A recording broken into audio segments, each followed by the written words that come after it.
the finisher, the completer, who finished the task, and the specialist, somebody who's single-minded and they know a lot about the subject area.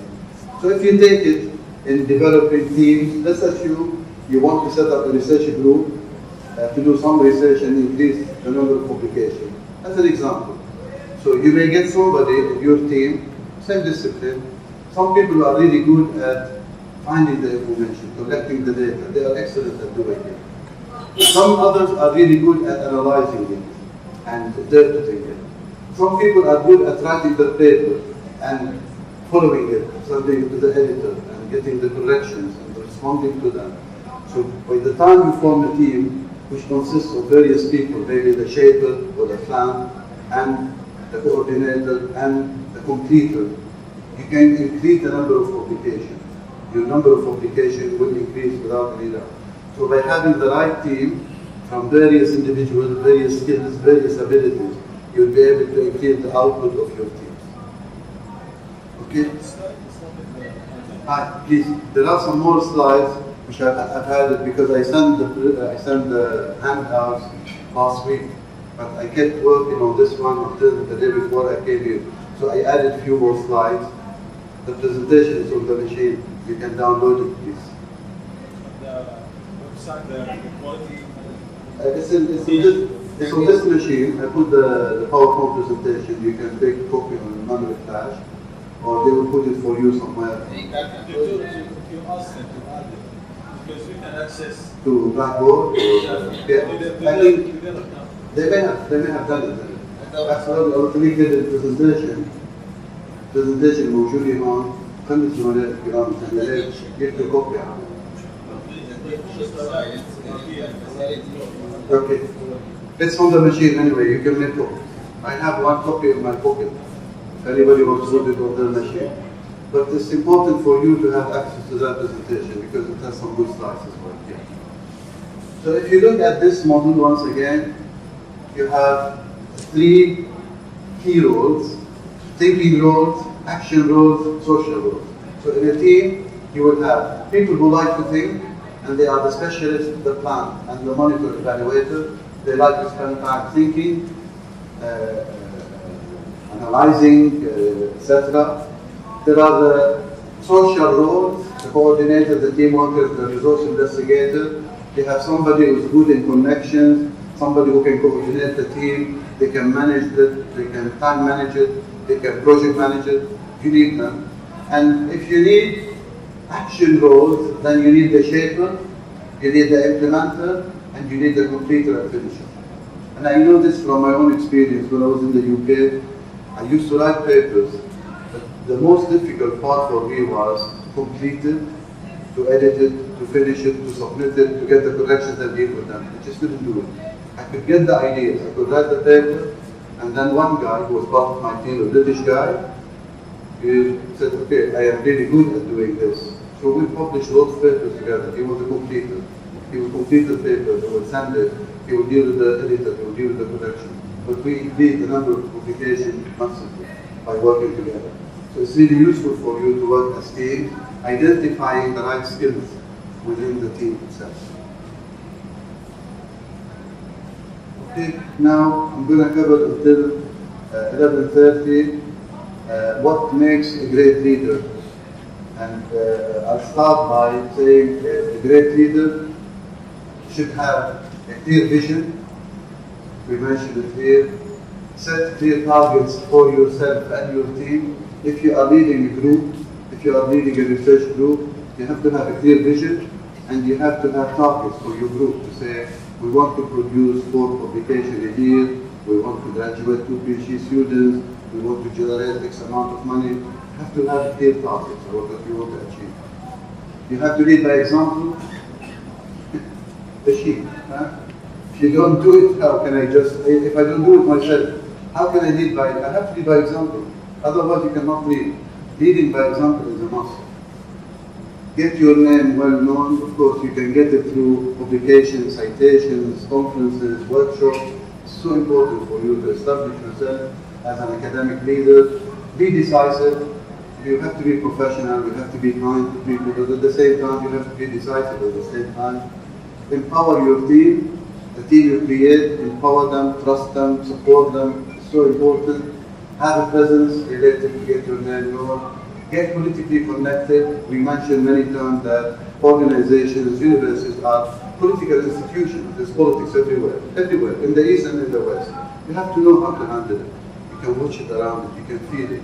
You have to deal with it. Join committees, whether it's editorial board of journals or committees or professional bodies, is so important for you. Reward hard work for yourself and for your team. Make sure that you get the reward. Remain humble. Some people become big-headed. I'm really the most famous now man or woman in this area. And more people are famous than you, and you can get behind so quickly by becoming big-headed and not realistic. Inspire others. Adopt the inspirational model of leadership. Communicate well. Communication is vital. Present your work properly. Be seen as the expert. Imagine you are standing in front of the students and you don't understand your subject area. You are presenting a paper at a conference and people say, you didn't do the research or she didn't do the research, because they are not the expert. You need to be very well prepared and appear as you are the expert, so everybody will listen to you. Understand the value system. It's so important to understand values. We have to understand that every society has a different set of values. In the East, a value system which is different from the West. You cannot bring your value system from the West and embed it in. You have to adapt to a different value system. You have to accept it. So values are different between different nations, different cultures. Have a passion. We mentioned it so many times. The passion is number one. Have a mentor if you can. I still have a mentor. After 30 years in academia, I've become president, vice president of the university. I still have my mentor in the UK. Work hard and smart. Act like a leader. You have to demonstrate that you are a leader and be firm in principles. Do not sacrifice your value system, integrity, honesty, the trust in people. The moment you lose your integrity, you cannot lead anymore. Please. Actually, these workshops, we're hearing a lot of things that we went through, face it every day. I want to ask you from your experience, because me and you work in the West and we're working here now. What's the main destructive thing you notice working in the Arab countries, let's say, in general, which made think doesn't work? Which one? Honestly, as a university president, I'm sure you know. Honestly, I'm going to share with you some slides, maybe later on, and I have compared two cultures. Culture A, I call them culture B, based on my own experiences in the West and in the East, in Lebanon, and in Kuwait, in Bahrain, in Dubai. And I have developed a model of different cultures. And I know that's why I'm really interested in the application, because the theory, I can say as much as I want about these issues, and you say how do I apply them in a culture which is completely different. I want to share with you some of these slides, but if you will, just maybe they will interest you for sure. So, in the right balance between professionalism and kindness, we have to be professional, but we have to be kind. We have to be firm on the issues and soft on the people. There's no point for us to insult people who are human beings, who are nice people, and forget about the principles. We have to be firm on the principles and soft on the people. The people are human beings, they are decent individuals. We should not insult them. We should stop them. It's like when our students plagiarize. The students plagiarize, we shouldn't go and insult the students and shout at them. We should tell them what you have done is unethical, it's wrong, you cannot do it, you will fail. You have to be firm on the principle, the principle of plagiarism and ethical issues, not on the student. And saying I'm not satisfied versus saying thank you. So we mentioned it before. In an autocratic environment, you need, in a mature organization, you need the autocratic approach. In democratic environment, you need, in a mature organization, you need the democratic approach. And we can use something in between, if this would help you. We mentioned it before. Now, I want to cover the essential skills for a project for leaders or managers. I'll put here some skills. like planning, motivational, research, teaching, analytical, communication, presentation, time management, and entrepreneurial skills. But I think there are still many other skills which are missing, which are needed for leaders. So if you look at essential skills, what else is missing from that list, please? Please, microphone.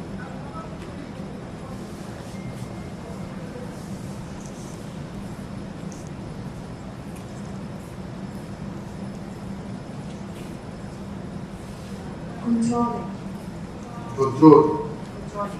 Controlling.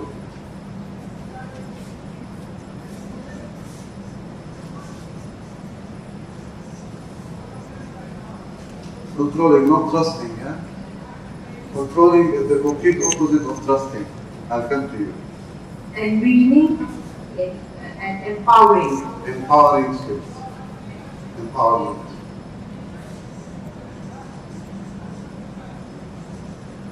The complete opposite, huh? Controlling the task, not the, okay. Controlling the environment, maybe. Yeah, okay. Not dictating, just defining. Yeah. Please. Monitoring.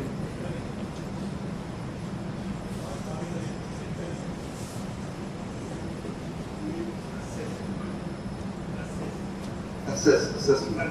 Evaluation.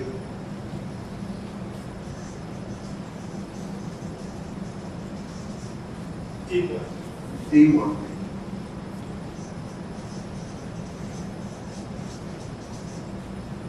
Please. Process oriented.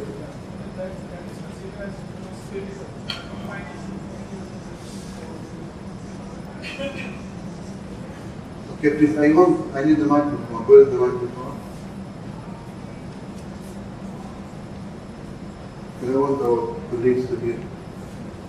You have? Okay.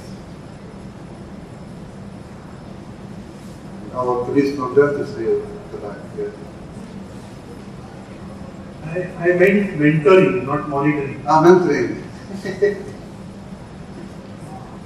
Somebody said monitoring as well. Mentoring, yeah. Okay, good one.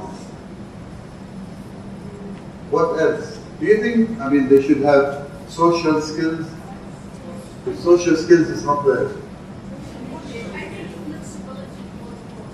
Social skills, flexibility, okay.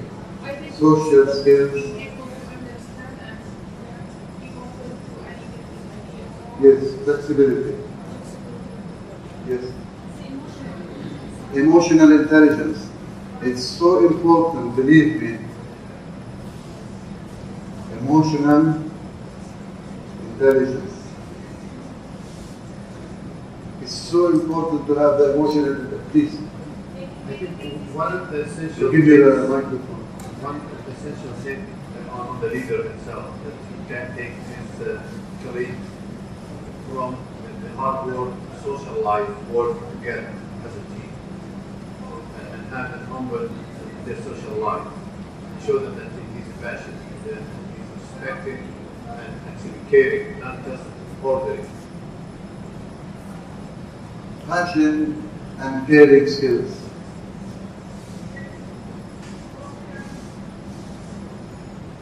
Fantastic. Any more, please? Create self-confidence for to their colleague, to his colleague. Okay. Because some of them maybe not still able to be independent researcher or even publish paper. His role is to take them to that level.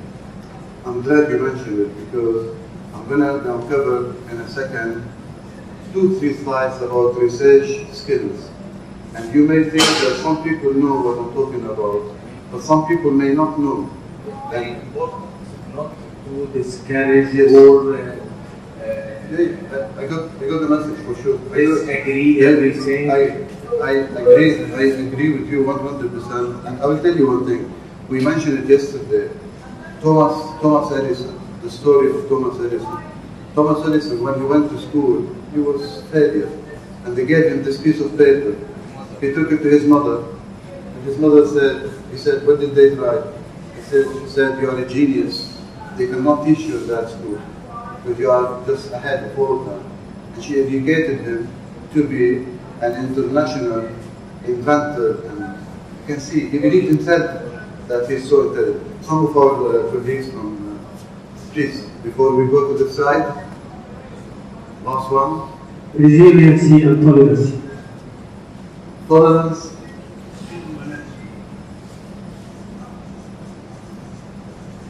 And resilience. Okay. Talent.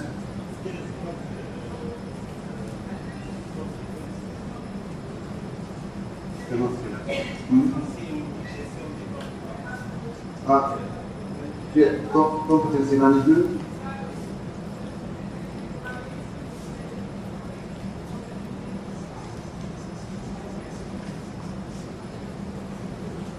My question is, you are talking about emotional intelligence.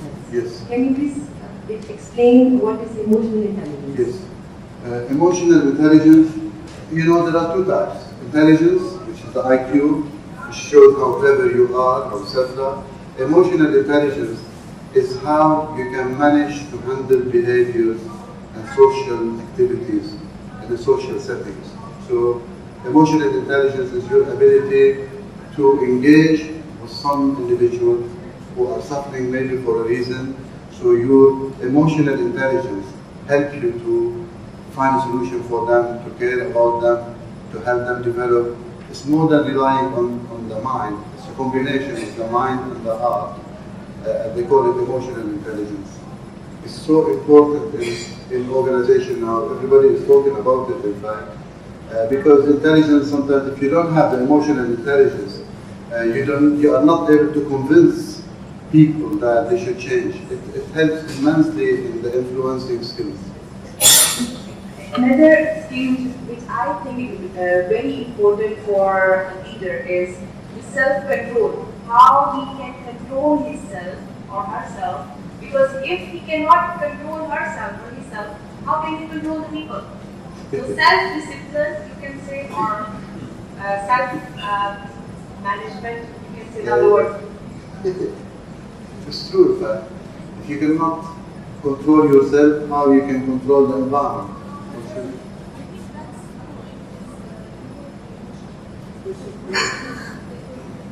Yes, it is very much related to emotional intelligence. Please, the last one before I move on. Okay.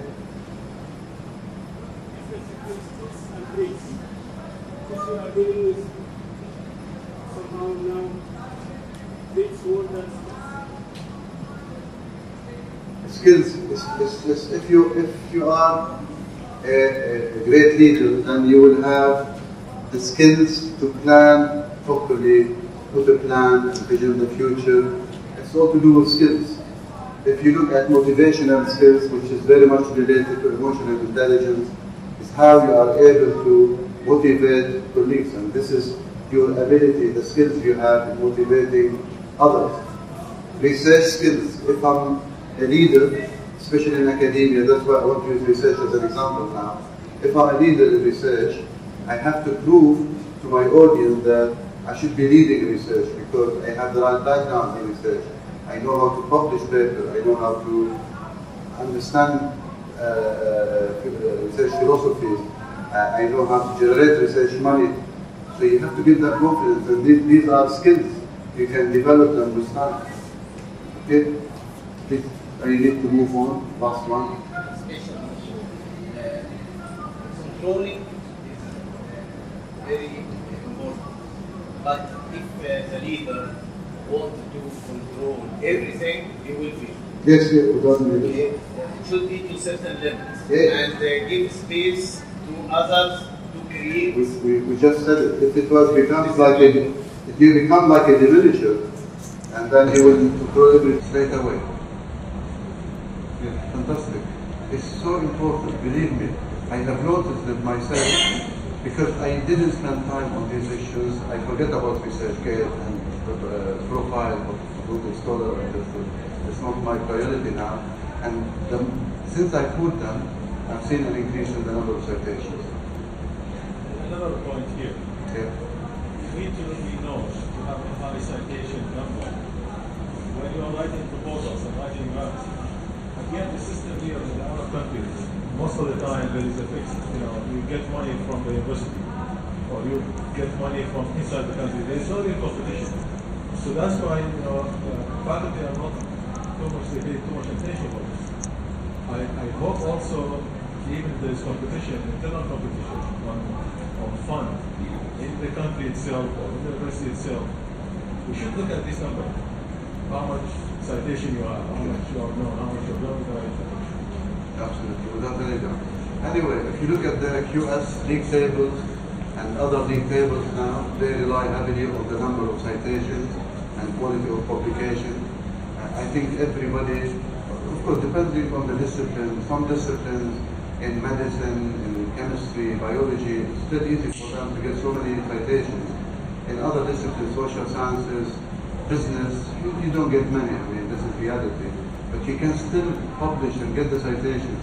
Believe me, it's so important for you to get the citation. And everybody can publish. I am convinced everybody can publish in top-rated journals. And they can get the right citations by just being ambitious and motivated to publish good journal papers.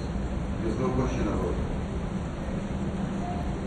There are various topical research areas now in technology and impact of social media. Everybody is talking about it, entrepreneurship.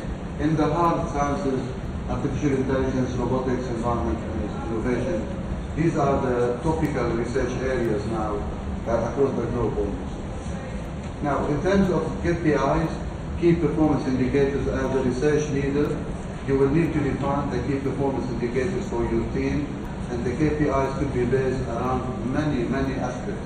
So they could be based around identification of research priorities, the funding bodies, the knowledge management, and the keynote and invited lectures. How many times you have been invited as keynote speakers? And publications and citations, the PhD, the patent, the profile. So you can see there is a lot of K's, a lot of P's, a lot of I's, which will help you measure your performance in research. And you can look at the I's, you can see your infrastructure, what you have invested in the research labs. You can look at the intellectual capital, the innovation, the industry links, the impact you have created, and so on. So there are many aspects associated with measuring the key performance indicators of research. And as a research leader, I think you should be familiar with some of these, not the majority. Now, this is a research model. This is a research bidding process. Once again, we go through a cycle, and it's that easy. You identify the research topic, you set up a research team and industry collaborator, you brainstorm some ideas, you consider funding, you seek experienced colleagues, you write the proposal, you submit it, you perform the research, and you write the report. It's just that easy. Bidding is not that difficult. If you are guided by somebody who has generated research money before, it's not that difficult. As a research leader, you should come to me, I should come to you, you are a research leader, you should say to me, sit down. It will take me 5 minutes to take you through this model, it's not that difficult. If you are willing to. Yeah? Good one. Failing to plan is planning to fail.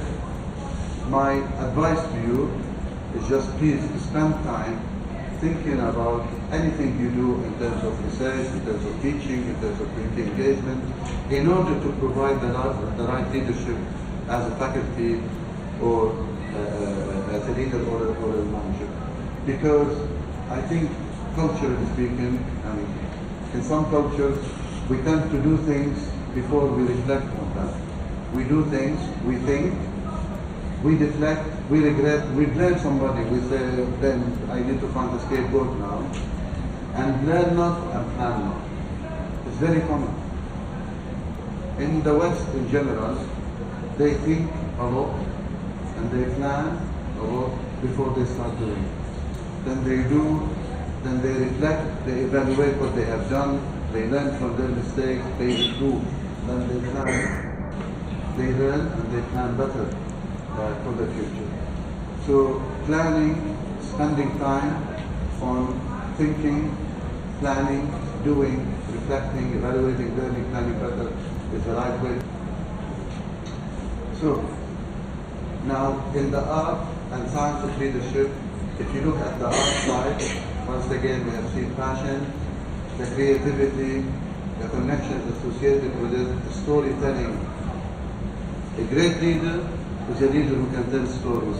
Leaders remember stories, remember success and failure stories. Because people remember stories. When you tell them a story, they will remember it. So you have to be a storyteller, whether you are teaching your students or presenting at a conference or leading a group. The more stories you tell, the better, I think. People remember stories.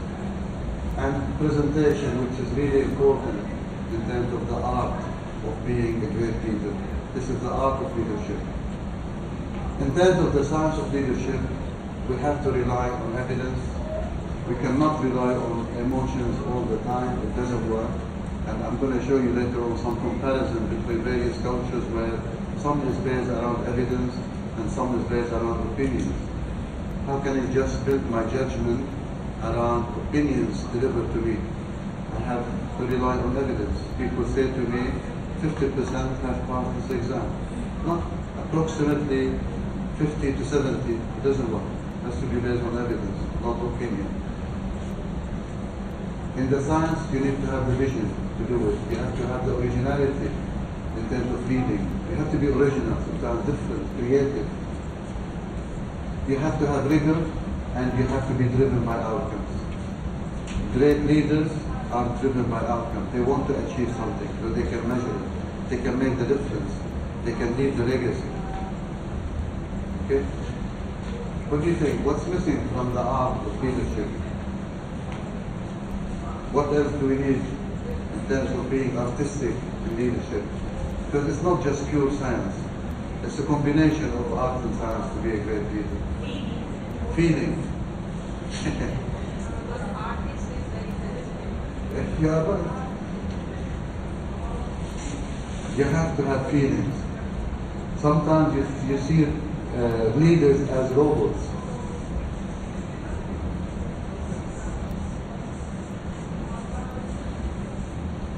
How many times we have seen leaders who are emotionless? They have no emotions whatsoever, no feelings. You publish a paper and I should be really excited for you. I show no emotions whatsoever. Robot. Well, so what? Everybody is publishing. Charisma. Yes. This is in terms of the art, huh?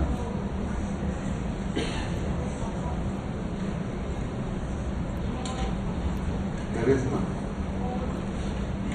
What else? Caring.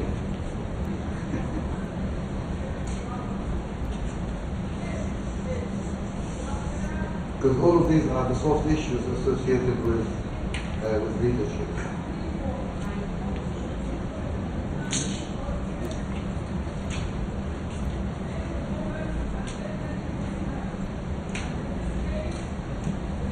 Okay? Is there anything else? Confidence. Confidence. All these are just very much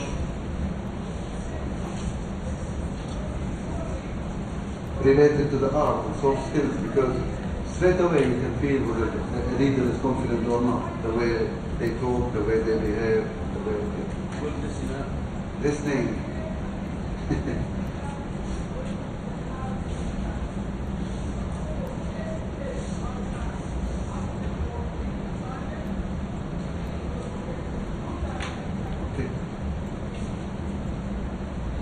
Now, these are just some topics in higher education now which are really important for you to be aware of as leaders. And you can see the subjects ranges from faculty members as role models. Imagine for your students when they leave the university, they remember their lecturers as their role models. They remember them as leaders in their own areas. So it's so important for us to know about faculty members as role models. A lot of subjects related to benchmarking, learning objective, teaching as a performance. People are now talking about teaching is like acting in a theater. You have to engage your students, you have to entertain them, you have to make them interactive and so on. It's changing. There are all sorts of topics, role of deans in the university, students' motivation, strategic planning, and new students orientation. All these topics are just becoming so important for academic leaders. Please. The university will take into account the double focus on research and teaching. I think research should be taken into account in the Please.